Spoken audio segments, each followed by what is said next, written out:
और वो भी टू सेक्टर इकोनॉमी।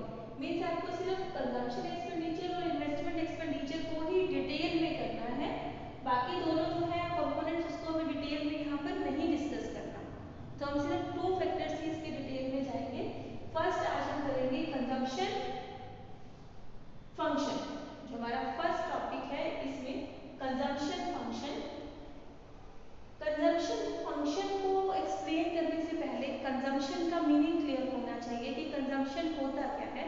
तो consumption is a process in which consumer consumes goods and services for satisfaction of his wants.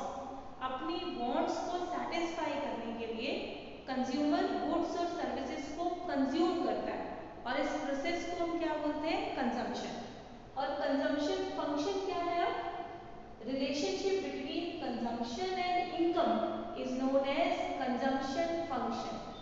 Consumption और income के बीच में रिलेशन को एक्सप्लेन करें, उस रिलेशनशिप को, वो ऐसे फंक्शन को हम क्या बोल रहे हैं, कंजम्पशन फंक्शन। ऑल्दो जनरली हमें पता है कि जैसे जैसे इनकम इंक्रीज होती है कंजम्पशन भी इंक्रीज होती चली जाती है। इनकम डिक्रीज होती है तो हम लोग कंजम्पशन को भी डिक्रीज करने की कोशिश करते हैं, एक लेवल तक हम उसे डिक्रीज कर लेते हैं।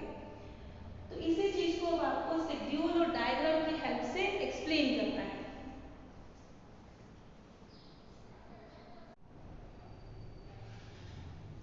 Now schedule, schedule for consumption function. Schedule में फर्स्ट हमारे पास इनकम है, then consumption, third column observation. First column income 0, 20, 40, 60, 80, 100, 120 and 140। Consumption हमने लिया 30, 40, 50, 60, 70, 80, 90 एंड 100। लास्ट लेक्चर में भी मैंने आपको ये चीज क्लियर की थी एग्रीगेट डिमांड के शेड्यूल के टाइम। यहाँ पर जब इनकम 0 है, कंजम्पशन हम क्या ले रहे हैं 30, क्योंकि ये 30 क्या है, मिनिमम लेवल ऑफ कंजम्पशन। आपकी इनकम चाहे 0 हो जाए लेकिन कंजम्पशन कभी भी 0 नहीं होती, मिनिमम लेवल ऑफ कंजम्पशन हमेशा ही होती है हमारी। तो इसलिए हमने यहाँ स्टार्ट किया इसको 30 से, 0 से कंजम्पशन कभी भी स्टार्ट नहीं होगी। ऑब्जर्वेशन, फर्स्ट ऑब्जर्वेशन ही यही है, when income is 0 consumption is 30, that means here minimum level of consumption. Second observation is schedule की, as income increases consumption also increases. Third, इसके बाद the rate of increase in income is more than the rate of increase in consumption। Income में जो increase है वो consumption से ज्यादा है, तो जितने रेट से हमारी इनकम इंक्रीज होती है सेम रेट से हम कंजम्पशन को इंक्रीज नहीं करते। उसका रीजन क्या है कि people start saving, saving start कर देता है पीपल। तो ये आपकी 3 ऑब्जर्वेशन आएगी शेड्यूल पर बेस। इसके बाद फिर हमें बनाना है डायग्राम। डायग्राम के लिए स्टूडेंट्स आपको X axis, Y axis, X axis पर इनकम लोगे, वाई एक्सिस पर आप कंजम्पशन लोगे। पॉइंट्स ले लिए हमने 20 to 140, यहाँ आपने पॉइंट्स ले लिए 20 to 140। स्केल आपको सेम रखना है एक्स एक्सिस और वाई एक्सिस का। एक्स एक्सिस पर आप 20 का स्केल ले रहे हो तो वाई पर भी आप 20 का ही स्केल लोगे, स्केल को चेंज नहीं करोगे आप। देन इसके बाद हमने क्या किया, कंजम्पशन लाइन ड्रॉ कर ली सबसे पहले। First point 0 and 30, 0 and 30।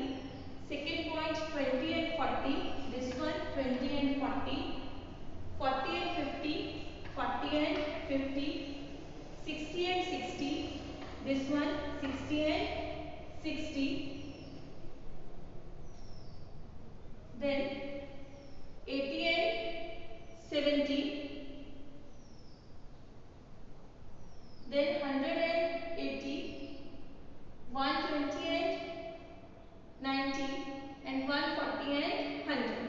तो इन कंजम्पशन लाइन ड्रॉ कर लेंगे। कंजम्पशन लाइन ड्रॉ करने के बाद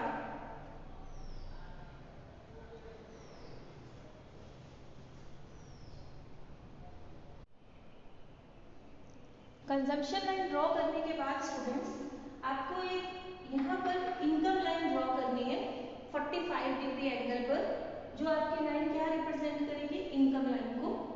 अब ये जो लाइन है, जब आप ये इनकम लाइन 45 डिग्री पर एंगल पर ड्रॉ करेंगे तो वो कंजम्पशन लाइन को कट कर रही है यहाँ पर ई पॉइंट पर। This point shows that income is equal Before that area shows us consumption is more than income, and after that consumption is less than income. Then इसके बाद आता है हमारे पास स्लोप ऑफ कंजम्पशन लाइन। इस consumption line की अगर आपको slope find out करनी है तो कैसे फाइंड आउट कर सकते हैं? तो कंजम्पशन लाइन की स्लोप को फाइंड आउट करने के लिए हमारे पास फॉर्मूला है change in consumption upon change in income. Consumption में चेंज कितना हो रहा है? कंजम्पशन में आपका 10 का चेंज हो रहा है, 40 माइनस 30 10, 50 माइनस 40 10। किसी भी दो पॉइंट के बीच में आप चेक कर सकते हो। जैसे यहाँ डायग्राम में एक ये पॉइंट था और एक ये पॉइंट, इस और इस पॉइंट के बीच में अगर मैं स्लोप चेक कर रही हूँ, change in C change in Y check करना है मुझे, तो यहाँ से हमने क्या किया, इस पॉइंट से नीचे, इस पॉइंट से नीचे इसको मैच किया, तो चेंज इन कंजम्पशन और चेंज इन इनकम के लिए। देन इसके बाद हमने ऊपर भी मैच किया इसको, तो ये जो आपके पास गैप आ रहा है चेंज इन कंजम्पशन, ये आ रहा है हमारे पास 10, ये चेंज इन इनकम का गैप आ रहा है हमारे पास 20, तो ये वैल्यूज यहाँ प्लेस कर दी 10/20, तो स्लोप आ गई हमारे पास 0.5। अब किसी भी दो पॉइंट के बीच में स्लोप फाइंड आउट कर लीजिए, सेम ही आएगी 0.5, क्योंकि आप शेड्यूल में देख लीजिए किसी भी दो पॉइंट के बीच का कंजम्पशन का डिफरेंस 10 आ रहा है, इनकम का डिफरेंस 20 आ रहा है, तो कहीं भी आप फाइंड आउट करोगे स्लोप आ जाएगी हमारे पास 0.5। स्लोप को ही हम बोलते हैं एमपीसी, इसी को ही हम बोलते हैं बी। तो एल्जेब्रिक प्रेजेंटेशन है कंजम्पशन फंक्शन का ही।